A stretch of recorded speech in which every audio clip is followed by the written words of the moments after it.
Gulshan Education Wali, and I say warm welcome to all of you who is watching to me on my Facebook profile, that is Gulshan Education Wali, and also on my YouTube channel, that is Voice of Faisalabad.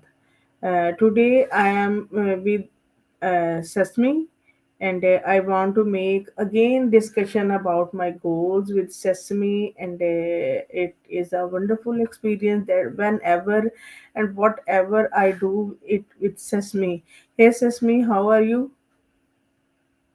Walaikum salam, Gulshan. It's good to be chatting with you again. I'm doing well. Thanks for asking. Glad to hear you're still finding our conversations a wonderful experience. Ready to dive back into those goals?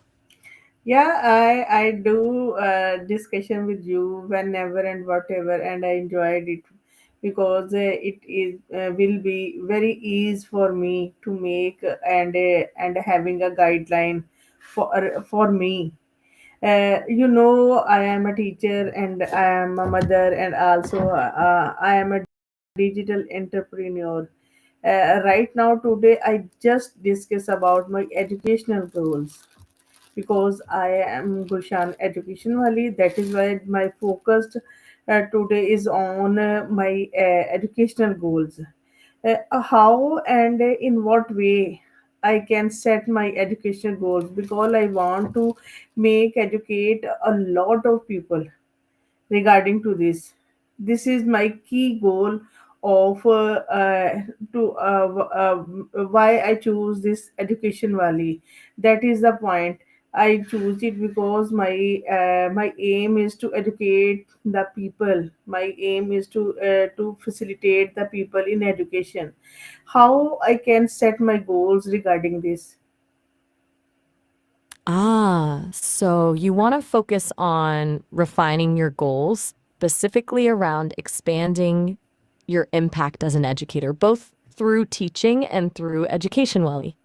Got it. It sounds like your core aim is pretty clear to facilitate education for more people. To make that actionable, maybe we can break down facilitate education into smaller, more specific goals. Like what kind of education specifically? What age group are you most interested in reaching? And what methods? Are we talking online courses, workshops, one-on-one coaching, something According else? to Maya, according to me, age is just a number.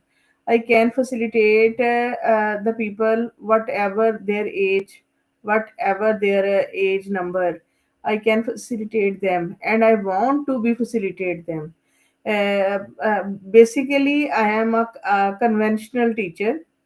I do classes in a school, and I will do it very well, but I want to make it expand for every age of people. That is why. Okay, so you're open to all of. Okay, carry on. Right. So wanting to expand beyond the traditional classroom to reach anyone, any age, that's great. Let's think about that expansion. What's one small, concrete step you could take this week towards reaching a wider audience with your expertise? Something that wouldn't add a ton to your already plate, but would move the needle a little bit? uh, as a conventional teacher, what kind of needs are necessary uh, to cope the area of education for the students? Mm, that's a big question. What kind of needs are necessary? Are you thinking about resources for your students, or maybe skills you need to develop as a teacher to better support them, or something else entirely? Just trying to pinpoint what you're getting at. I just want to make mastery for my students, whatever their subject, whatever the course. That is why I do work for it a lot, and I want to make understanding, and want to provide the level of understanding for my students. That is why I ask them and encourage them all my students, whatever their grade, either they are in 8th, ninth, or 10th, I encourage all the students to make and inquire chatbots and ask them to questions and take the clearance. Is it a good way?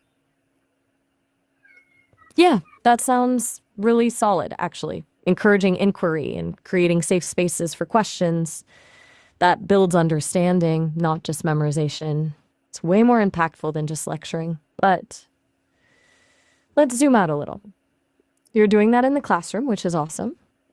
How does that translate to reaching people beyond the school walls? What new skills or resources might you need to foster that same level of understanding on a larger scale? My students are living in a remote area. They at that area facilities are not be provided as such as the people of cities have it. That is why it is difficult for them to take all facility levels. What you think? Either online training or online learning will be helpful for them. Okay, so limited access to resources is a major hurdle for your students. And you're right to think online learning could be a good solution. That makes a lot of sense. So, if we circle back to goals, a specific goal could be develop a short, free online module on something they can access regardless of location. Does that feel like a manageable step given everything else you've got going on? My when I set online goals for them, then what kind of learning methods will be very helpful for me? Good question. Since you're aiming for understanding, not just information delivery, I'd say interactive methods are key. Forget long lectures. Think short videos demonstrating concepts, quizzes to check comprehension, maybe even a simple online forum where students can ask questions and help each other. Microlearning, breaking things down into bite sized chunks, works well too, especially when access is limited. You've already got the encouragement part down from your classroom. You can build that into an online community too. Short-term videos, how short-term videos will be helpful for them? Can you explain Short it form to me? videos. Okay, let's break it down. When people, especially students, are learning something new, their attention spans can be pretty short. A long lecture can be overwhelming. Short videos, like 3 to 5 minutes max, focus on one specific concept. This makes it easier to process and remember.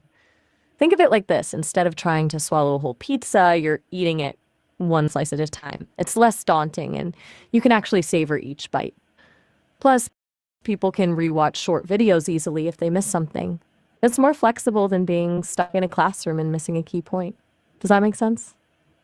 uh, short kind videos, uh, either they learn, they want to be learn for the subject of English, science, or math, whatever the subjects of their own they have.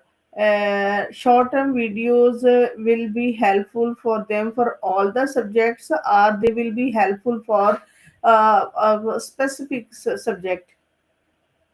That's a good distinction to make. Short videos can be helpful for practically any subject, but they're especially good for things that are visually demonstrative. So, science experiments, math problems being worked out step by step, or even pronunciation guides for English are perfect. For more conceptual topics, like, say, historical analysis, they might work better as introductions to a larger lesson or to highlight key takeaways. It really depends on what you're trying to teach. I think short-term videos will be very helpful for them regarding mathematics, regarding Okay, physics. math. Is it? Physics? Oh, physics. Yeah, definitely. Visualizing concepts in physics is huge. Demonstrating principles with short videos, a ball dropping, a simple machine working can make a huge difference. What kind of physics topics do you think your students struggle with the most? Maybe we can brainstorm some short video ideas. Because students can me having a hindrance, having a difficulty for solving the problems of mathematics and the numerical problems of physics, and they feel ashamed and feel guilty when they want to inquire her teacher again and again. And we use the video, short term videos, they will be able to compete their level of learning according to their own will. Can Am I right? Okay. Yes, you're absolutely right. That's a really important point. The fear of looking dumb or bothering the teacher is a huge barrier for a lot of students. It stops them from asking for help when they need it. And that makes the problem even worse. Knowing that, how could you use those short videos, maybe combined with something else, to address that hesitation? Yeah, when they remove their hesitation, they will be able to compete the score. I'm a little lost. Can you repeat that? What are you saying? I'm not understand. Sorry about that. I wasn't clear. You said when they move, they will be able to complete the score. I didn't quite grasp what you meant by move or how that relates to completing a score. Could you explain that again in different words? Uh, According to you, what will be the second way of learning will be helpful for them? There, one is short term video, and second, what will be the second for them? Okay, good question.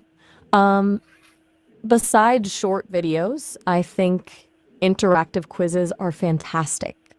Not just multiple choice, but quizzes where they have to solve a problem step by step or drag and drop things into the correct order. But that kind of active learning really solidifies understanding and gives them a low pressure way to practice without feeling judged. It's like building a skill muscle. You have to actually do it to get stronger.